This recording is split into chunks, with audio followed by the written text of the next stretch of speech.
There is this massive vacuum now at the top of Iran's power structure.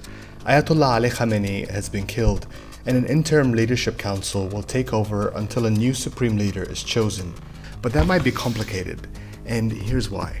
In June 2025, with US and Israeli airstrikes pounding Tehran, Iran's supreme leader did something he has avoided doing for years. He picked a successor. Actually, he picked 3 potential successors, all senior clerics. This was because the threats against his life were becoming real. And so, hidden in a bunker at an undisclosed location, Ayatollah Ali Khamenei wrote down 3 names. Ones that would be kept secret as long as he remained in power, as long as he remained alive. But this isn't how Iran's most senior political and religious figure is meant to be chosen. So why the secrecy? That tells us something about how power works in Iran. Iran has an elected president, but he has a limited portfolio.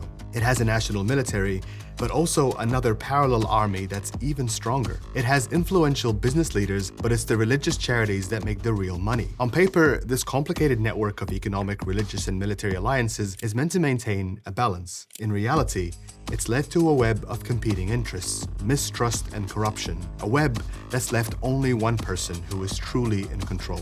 One person holding it all together. It's helpful to imagine it as a pyramid, with the supreme leader, the Grand Ayatollah, at the top. He is chosen by an assembly of experts, which is elected every 8 years by popular vote, as is a president and a parliament every 4 years. However, any laws the parliament drafts have to be approved by the Guardian Council, which is made up of senior clerics. These guys also decide who gets to run for president and who doesn't. The clerics are picked by the supreme leader and the judiciary, and the head of the judiciary is picked by the supreme leader.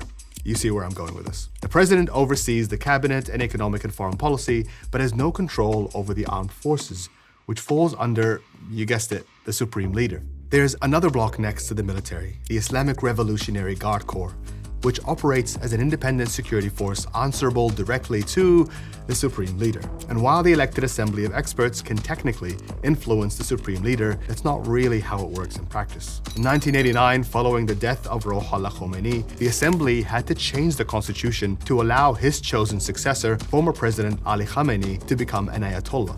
In reality, it was much more important that Khamenei had the backing of the IRGC and the clerics. What happens if there's no consensus on who comes next? If his successor doesn't wield the same influence? The answers to these questions shape not only the future of Iran, but the future of the region. A region bruised and battered by war, crippled by foreign sanctions, with vultures still circling overhead.